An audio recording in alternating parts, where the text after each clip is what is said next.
분양가 상승률이 높거나 서울 집값 상승을 주도한 지역 중에서 동별 단위로 지정할 것입니다. 분양가 관리를 회피하고자 하는 단지가 있는 지역은 반드시 지정하도록 하겠습니다.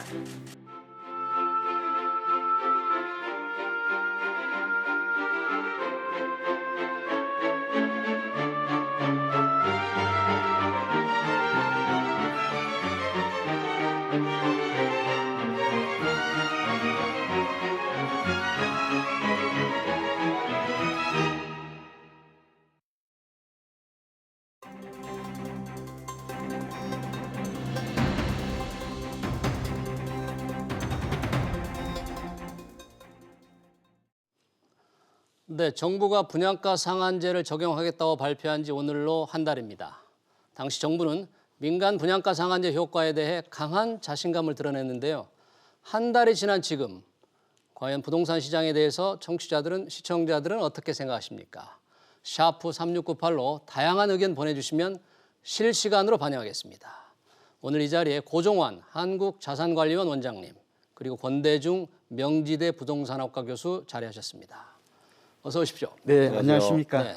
자, 오늘로 부동산 이 분양가 상한제 논란이 굉장히 많았잖아요. 네. 한 달이 됐어요. 아, 벌써 그렇게 되었군요. 그렇습니다. 우선 두 분께 차례로 한 네. 달에 대한 평가를 한번 여쭤보겠습니다. 먼저 고종환 원장님과 하시고 그다음에 네. 권 교수님 부탁합니다. 네. 네, 제가 먼저 그러면 종평을 하겠습니다. 네. 뭐 제 개인적인 생각도 그렇고 아마 전문가들의 생각이 크게 다르지 않을 것 같은데 분양가 상한제 시행 한 달 그 총평은 좀 실망스럽다. 실망스럽다. 네, 라고 네. 말할 수 있을 것 같습니다. 네. 그 이유가 중요한데요. 물론 이제 이 강남 4구와 마용성, 영등포 이렇게 27군데를 지정하지 않았습니까? 네, 네. 근데 이제 사실은 핀셋 규제라고 그래서 이들 지역만 지정을 했는데 네. 한 달이 지난 후에 그 성적표, 시장의 성과를 보니까 이들 지역뿐만 아니라 풍선 효과라고 해서 지금 이제 화면에 나온 게 이제 27군데인데 그 네. 외에도 왜 지금 시장의 상황을 지금 살펴보니까 네. 다른 지역으로 이렇게 확산이 되고 있어요. 아하, 그러니까 네. 비규제 지역으로도 지금 소위 이걸 우리는 풍선 효과라고 하죠. 네. 그리고 이제 서울 지역의 이 강남 4구와 마용성이 문제가 되었는데 최근에 분양 시장을 보니까 이 안양이라든지 이 수원 같은 데도 특히 또 해제되었던 부산 이런 지역들 네. 해수동이라고 하죠.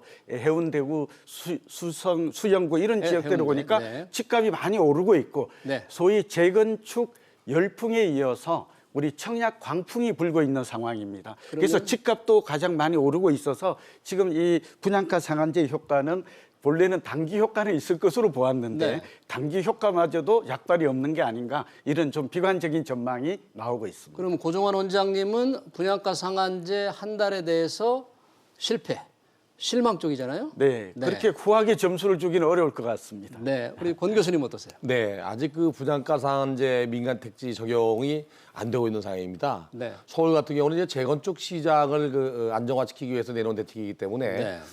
성과를 한 달 만에 뭐 이야기할 수는 없고요. 네. 오히려 이제 그 27군데를 지정했는데 풍선 효과만 나타난 거 아닌가. 네, 네. 실질적으로 시장에 직접적인 영향을 주려면 내년도 5월 달부터 적용이 됩니다. 네. 내년 4월 말까지는 이미 유예 기간을 거쳐서. 유예기간이 있기 때문에 4월 지금 적용하는 데는 29일이죠. 없습니다.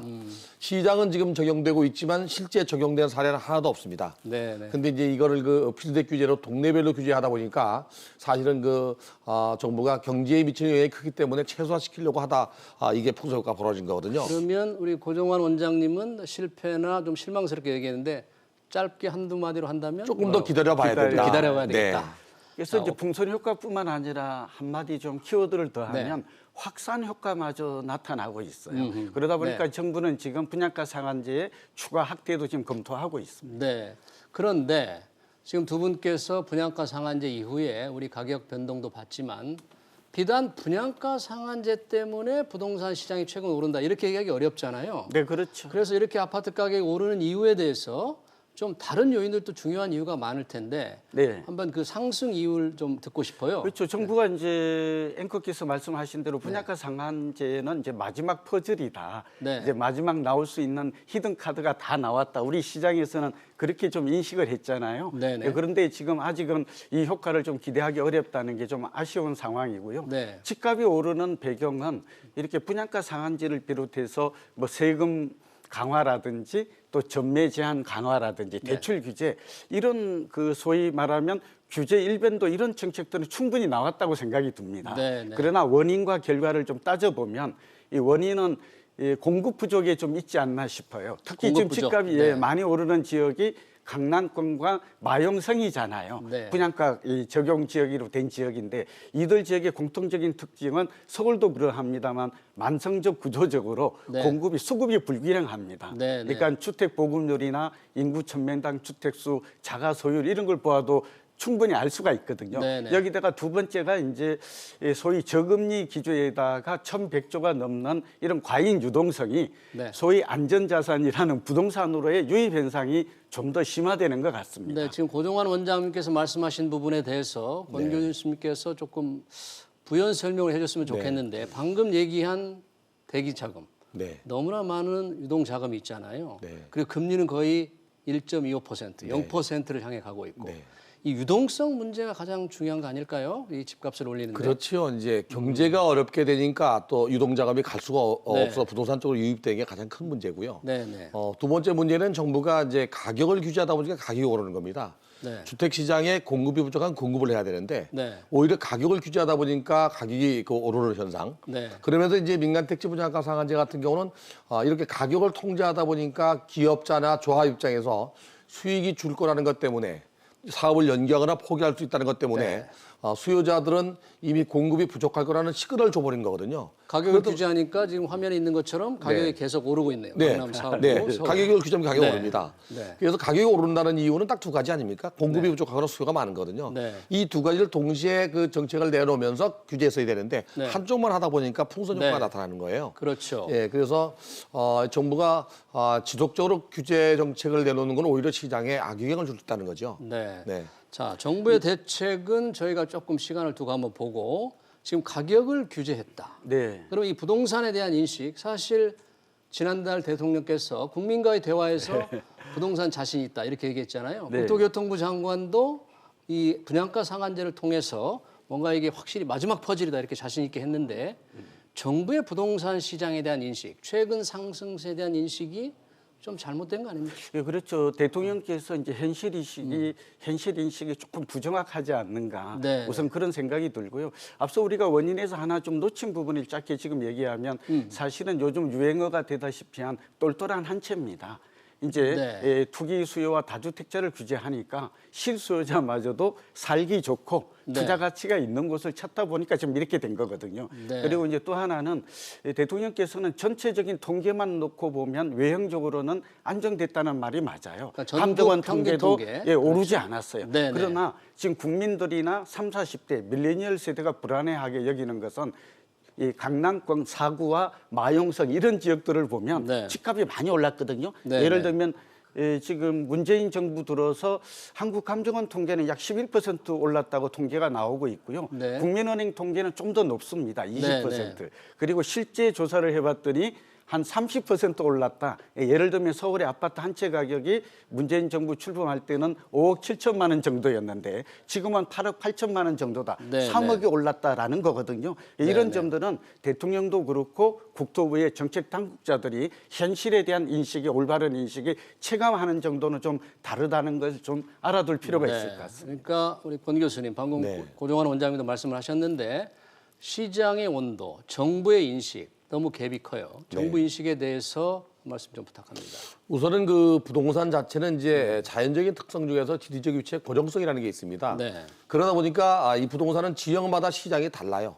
네. 네, 수원의 부동산 가격이 강남에 영향을 미치지 않거든요. 네. 이 지역마다 시장이 다르다 보니까 시장 자체가 불안전하고 불규정을 이루거든요. 네, 네. 정부는 전체적인 시장을 보고 이야기할 수밖에 없는데 지역마다 그 양극화가 벌어지고 가격이 올라가는 걸 면밀하게 보지 못하는 게 정부의 실책이 아닌가 하는 생각이 듭니다. 네, 그러면 지금 분양가 상한제도 그런 정책 인식에서 나왔을 것 같은데 그렇죠. 분양가 상한제를 이제 적용하겠다고 하니까 주요 지역의 재건축 재개발 작업이 상당히 좀 혼란스러워요. 네. 그 재건축 재개발 현장의 문제라든지 뭐 여러 문제가 지금 제기되고 있는데 그 부분 좀 설명해 주실까요? 우선 그 관리처분 인가를 받은 단지들은 내년 4월 말까지 민간택지 분양가 상한제를 적용하지 않습니다. 네, 이제 5월부터는 이제 적용할 텐데요. 특히 이제 4월 29일까지 접수한 단지에 대해서 이제 벗어날 수 있는데 네. 지금 당장 문제가 되고 있는 서울 같은 경우는 용산 3구역 같은 경우가 지금 시공사 선정 문제로 복잡해졌거든요. 네, 네. 만약에 빨리 선정하지 않으면 이것도 민간택지 분양가 상한제 적용받을 수 적용을 있습니다. 받게 되니까. 네. 근데 이제 정부가 이렇게 재건축 시장이 오르는 걸 안정화시키기 위해서 민간택지 분양가 상한제를 시작한 겁니다. 네, 특히 네. 서울은 택지가 없기 때문에 결국엔 재건축 재개발 시장이거든요. 네, 네. 근데 이게 이제 구별로 지정하다 보니까 오르지 않은 지역도 해당이 돼서 피해를 본다고 하는 것 때문에 네. 동네별로 핀셋 규제를 했는데 너무 협소하게 작게 한 겁니다. 네, 네. 이런 문제가 좀 지속된다 그러면 더 정부가 확대 지정할 가능성이 있고요. 네, 또 네. 지정된 지역은 아까 제가 말씀드린 대로 사업을 답보하거나 연기하거나 포기할 가능성이 있기 때문에 점점 더 악순환이 가속화돼서 기존 주택 가격이 올라갈 가능성도 있습니다. 네, 한 가지 좀 덧붙이면 이 재건축 재개발 규제를 억제하니까 네. 지금 집값이 오르는 이유 중에 가장 주된 서울 지역의 이유 중에 하나가 되는데요. 네. 결국은 재건축 재개발을 틀어막게 되면 결국 서울 지역은 새 아파트가 공급되기 어렵잖아요. 그렇죠. 그러니까 네. 결국은 앞으로 주택 공급이 감소할 것이다라는 우려가 굉장히 커지고 있다는 점을 네. 좀 주목할 필요가 있고요. 그렇기 두 번째는 때문에 살려고 네. 해서 가격이 오르고. 그렇죠. 네. 그러다 보니까 이제 새 주택으로 이제 신축 주택으로 수요가 몰려요. 네, 네. 그러다 보는데 이 우리 그 조합원들이나 서울에 있는 집을 가지고 있는 분들은 네. 소위 말하는 지금 말씀드린 대로 앞으로 주택 공급이 감소할 우려와 함께 네. 소위 매물 부족 현상이 권 교수님 말씀하신 대로 심화되고 있는 게 네. 이게 지금 수급 불균형을 더 심화시키고 가격이 불안한 근본 이유라고 생각이 듭니다. 네, 그러니까 정부가 공급을 줄이는 것도 있지만 매물 부족이라면 팔 수 없다는 문제도 있지 않습니까? 네.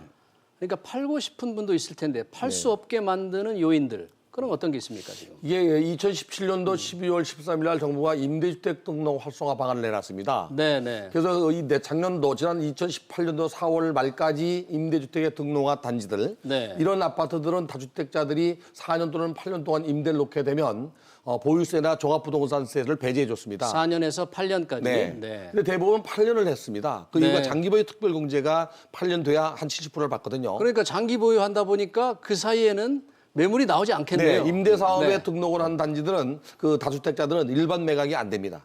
아. 임대사업자끼리만 거래가 가능합니다. 결국 정부가 말하는 임대사업자 그 법안이 그 제도가 발목을 잡는 거죠. 발목을 잡고 있네요. 네. 그러고 난 다음에 이게 한 150만 가구 정도 되는데요. 150만 가구. 네, 그 이후에 이제 나머지 그 다주택자들이 매도를 할 수 있어야 되는데 네. 역시 또 투기 과열지구로 지정되거나 투기 지역으로 지정된 데는 1가구 2주택은 파는 주택의 52%가 양도세고요. 네. 1가구 3주택은 62%가 양도세입니다. 62%. 양도세 폭탄 때문에 오히려 팔지 못하고 증여하거나 가지고 있는 꼴이 되거든요. 그래서 요즘 증여가 굉장히 많이 늘고 네. 있다고 합니다. 그런 양도세 문제를 피하기 위해서. 그렇습니다. 그렇죠. 네. 근데 여기 이제 한 가지 덧붙이면 이제 네. 권 교수님 말씀이 이제 옳으신데요. 네. 옳은 진단인데 여기 이제 세금도 양도세도 중과가 됐지만 대출 규제도 지금 또다시 매물 잠김 현상을 심화시키는 이유가 돼요. 그러니까 은행 집을 대출 살려고 규제. 하는 사람은 예. 대출을 받아야 의존해야 되잖아요. 그렇죠. 우리나라 사람들은 보통 주택을 구매할 때 한 37에서 40% 가량은 대출을 의존하는 것으로 통계에 나오는데 네. 그러니까 집을 살려면 대출이 필요한데 대출을 억제하고 네. 그다음에 다주택자는 집을 팔고 나가려고 해도 양도소득세가 6에서 62% 가량 되거든요. 그러니까 한마디로 진퇴양난이에요. 그러니까 이러다 보니까 이제 버티기에 나서는 거예요. 그런데다가 이제 이렇게 공급이 부족해지면 결국 서울 지역은 10년 후까지 집값이 오를 것이라는 이런 기대감이 어우러져지면서 지금 매물을 내놓지도 않고 네. 사야 될 사람은 사지도 못하면서 거래가 안 되는 가운데 집값만 수직 상승하는 부작용이 나타나고 있다고 진단이 됩니다. 지금 고종환 원장님께서 버티기라는 말씀을 하셨어요. 네. 양도세 폭탄 때문에 팔지도 못하고 또 공급도 안 되고 이렇게 버틴다는 것은 생각만큼 쉽진 않아요. 왜냐하면 네. 이 세금 문제가 상당히 많을 텐데 네. 계속 버틴다? 그게 과연 가능할까요? 종부세가 지금 굉장한 부담인데 네. 내년에 지금 더 오른다는 거예요. 네. 과연 많이 버틸 수 있을까요? 우선 정부가 아마 추가 대책을 내놓을 텐데요. 추가 대책을 내놓는다면 한 3가지로 예상할 수가 있는데요. 네. 첫째는 이제 그 민간택지 분양가 상한제 지역을 확대할 가능성이 있고요. 네. 두 번째는 이제 보유세 인상입니다. 그러니까 또 다른 부동산 대책이 나온다면 첫 번째는 네. 분양가 상한제 적용 지역을 확대하고 네. 두 번째는 보유세를 인상할 가능성이 높고요. 보유세를 인상한다. 네, 그렇게 되면 이제 종합부동산세뿐이 아니라 이제 모든 세금이 올라가는데 네. 그 중에서 공시지가 현실화 방안으로 추진할 거고요. 네. 두 번째가 이제 그 세금 올리는 과정에서도 공정가액 비율을 지금 이제 85% 적용했거든요. 금년도에. 네. 이걸 아예 100% 적용하겠다는 얘기가 나오거든요. 네. 그렇다면 지금보다 내년도에 세금 폭탄은 아마 1.5배 내지 2배까지 늘어날 가능성이 있습니다. 배 2배 이상 네. 늘어날 수도 있다. 그러면 네. 1가구 2주택, 3주택자들은 정말로 부담스러울 수 있거든요. 네. 1가구 1주택자들도 부담스러울 수 있는데 네. 그래 되면 아마도 주택을 팔려고 내놓지 않겠나. 네. 근데 문제는 지금 갑작스러운 단기간 동안에 너무 급상승했습니다. 주택 네, 가격이. 네, 네. 그래서 지금 정부가 작은 대책만 하나 내놔도 시장은 영향을 받을 수 있습니다. 네. 네, 지금 다주택자들의 그 양도세, 소득세나 종부세, 특히 고가주택의 종부세는 뭐 금 교수님 말씀대로 더 높아질 가능성이 있고요. 네. 이건 2022년까지. 2022년까지. 예, 지금 이제 끝이 아닙니다. 이번에 네. 아마 고지서를 받아본 분들은 깜짝 놀랐을 것 같은데요. 네. 굉장히 지금 이달 16일까지 다 내야 되는 거죠, 종부세? 그렇죠. 네. 이게 강남은 보니까 시뮬레이션 해봤더니 45에서 50% 가량 굉장히 그 가격이 종부세 인상이 아주 급격하게 높아졌거든요. 네. 그래서 상당한 부담으로 올 것 같고요. 또 하나 주목해야 될 게 금 교수님 설명하셨습니다만 우리가 장기 보유 특별 공제 우리가 네. 10년 하면 80% 이 부분도 지금 손볼 가능성이 높아요. 네, 네. 그런데다가 재건축 같은 경우는 연한이 30년에서 40년. 어떻게 되면 저는 금 교수님 잠깐 말씀하셨습니다만 어쨌든 재건축에 지금 광풍이 불고 있고 네. 신고가를 계속 갱신하고 있잖아요. 네. 근데 이런 상황이 오래 가기는 좀 어려울 것 같다는 자, 말씀을 첨언합니다. 그러면 그런 정부의 대책으로 해서 이런 시장 상황이 형성되고 있는데 정부가 또 이제 대책을 내놓을 수도 있지 않습니까? 네.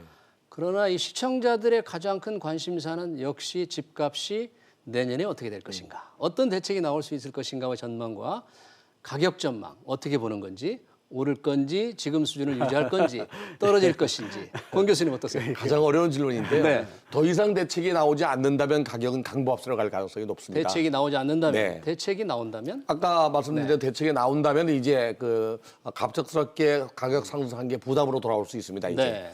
예를 들면 강남 지역 같은 경우는 30평짜리 그 85제곱미터 이하 주택인데요. 네. 공유대 규모를 20억, 25억 주고 사기 부담스러운 거예요. 네. 그러면 여기서 조금만 더 규제 정책을 한다면 네. 강보합세가 약보합세로 돌아설 가능성은 있습니다. 네. 고종환 원장님 버틴다고 하는데 내년 시장 전망을 어떻게 보세요? 버틸 수 있을까요? 저는 좀 버티더라도 이제 아주 오랫동안 장기간 인내심을 가지고 버텨야 될 것 같아요. 저는 네. 좀 맞춤형 대책을 좀 대응 전략을 말씀드리고자 하는데요. 네, 네. 지역별로 지금 평형별로 또 신구 아파트 간의 그 양극화 인상은 피할 수 없는 대세인 것 같아요. 네. 그리고 두 번째는 지역별로 전망은 다른데 서울 지역 같은 경우에는 내년에도 강보합을 유지할 가능성은 높습니다. 네. 앞서 말씀드린 대로 수급 문제가 불균형 문제가 개선되지 않는 한, 소위 네. 다주택자가 매물을 내놓지 않는 한 이런 현상은 지속될 것으로 보이고요. 네, 네. 두 번째 수도권은 보합 정도 될 것으로 보여요. 네, 그리고 네. 지금 우리가 대대광이라고 그래서 대구, 대전, 광주나